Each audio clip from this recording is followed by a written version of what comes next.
Raj TV நேயர்களுக்கு வணக்கம். நான் உங்கள் சவிதா கிருஷ்ணராஜ். இன்றைக்கி நம்ம பண்ண போகிறது இஞ்சி சட்னி. அதுக்கு தேவையான பொருட்கள் இஞ்சி, பூண்டு, வெங்காயம், காஞ்ச மிளகாய், புளி, உளுந்து, வெல்லம், கொத்தமல்லி, கருவேப்பிலை, கடுகு, ஜீரகம், உப்பு. நம்ம முதல்ல இஞ்சி சட்னிக்கு இஞ்சி எடுத்திருக்கோம். இஞ்சி நான் தோல் எடுத்து வச்சுருக்கேன். இதை நம்ம சின்ன சின்னதாக கட் பண்ணிக்கலாம். இஞ்சி சின்ன சின்னதாக கட் பண்ணிக்கணும். இந்த மாதிரி எப்போவுமே இஞ்சி சட்னிக்கு இஞ்சியும் பூண்டும் ஈக்குவலாக இருக்கணும். ஸோ இன்னும் கொஞ்சம் கட் பண்ணிக்கலாம் அந்த மாதிரி. இப்போ நம்ம எல்லா பொருட்கள் ஃப்ரை பண்ணிவிட்டு நம்ம அரைக்க போகிறோம். அவ்வளோதான். இப்போ அடுத்தது வெங்காயத்தை கட் பண்ணிக்கிறோம். வெங்காயம் 4 பீஸாக கட் பண்ணிக்கிறோம்.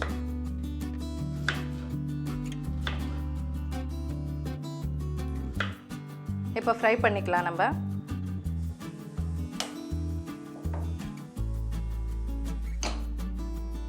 இப்போ கடாய் ஹீட் ஆகிடுச்சு. நம்ம உளுத்தம்பருப்பு 1 கப் எடுத்து வச்சுருக்கோம். எண்ணெய் எதுவும் போட தேவையில்லை. நம்ம அப்படியே வதக்கிடலாம். இதோட காஞ்ச மிளகாய் ஒரு 10 போட்டுக்கலாம்.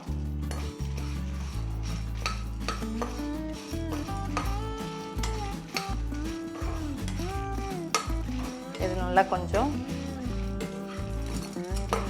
உளுத்தம்பருப்பு நல்லா சிகப்பாகிற வரைக்கும் வறுத்துக்கலாம் நம்ம.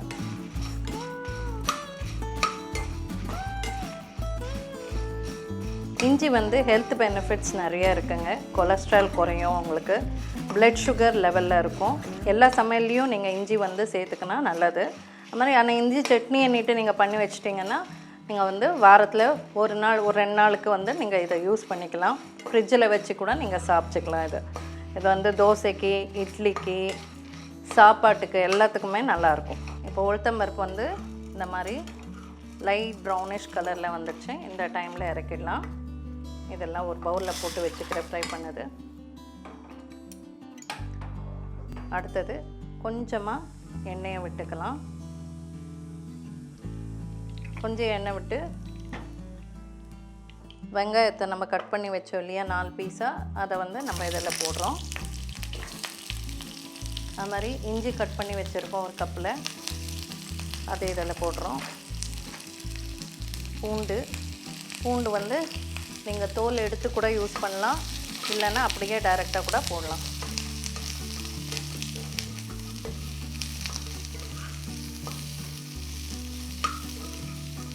இதுக்கு 1 ஸ்பூன் எண்ணெய் போட்டால் போதும். இல்லை கொஞ்சம் நல்லா ஃப்ரை ஆகிறதுக்கு ஒரு 5 மினிட்ஸ் விட்டோன்னா இஞ்சியும் வெங்காயம் பூண்டு எல்லாமே கொஞ்சம் வதங்கின மாதிரி நல்லா வதங்கிடும். இதோட கருவேப்பிலை சேர்த்துக்கலாம். கொஞ்சம் கொத்தமல்லி. இதில் இஞ்சி சட்னிக்கு புளி போடணும். நம்ம புளி நம்ம எவ்வளோ இஞ்சி நம்ம எடுக்கிறோமோ அந்த மாதிரி லெமன் சைஸில் இந்த புளியை சேர்த்துக்கலாம். இது ஹைலியும் வைக்கலாம், இல்லை ஸ்லோலியும் வைக்கலாம். நீங்கள் நான் கலரினே இருக்கேன்னால ஹைலியே வச்சுருக்கேன் நான்.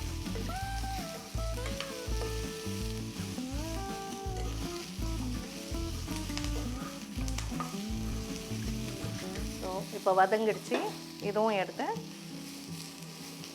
இதுவும் நம்ம இதுலேயே போட்டுக்கலாம்.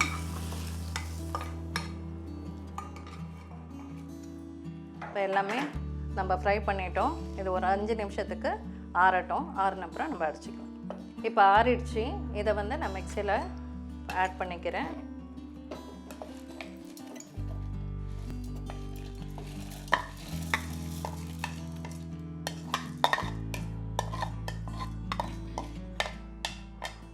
இது இஞ்சி கொஞ்சம் காரமாக இருக்குன்றதுனால நம்ம இஞ்சி சட்னிக்கு கொஞ்சம் வெல்லம் போடணும்.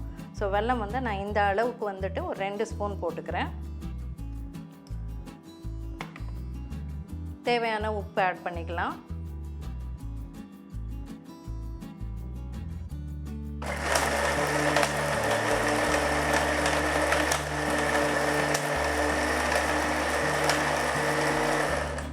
கொஞ்சம் உப்பு தேவைப்படுது, அதனால் நான் கொஞ்சம் உப்பு ஆட் பண்ணுறேன்.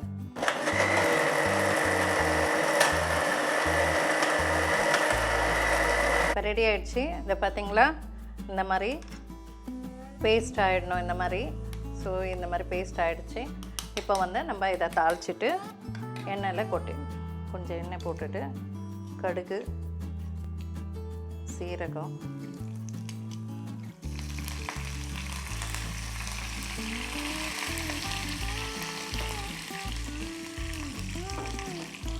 கருவேப்பிலை போட்டுட்டு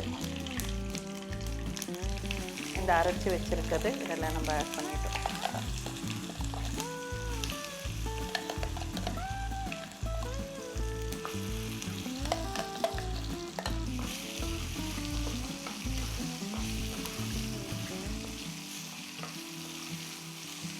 இந்த மாதிரி ஃப்ரை பண்ணோன்னா ஒரு 2 to 3 days வந்து நீங்கள் ஸ்டோர் பண்ணி சாப்பிட்டுக்கலாம்.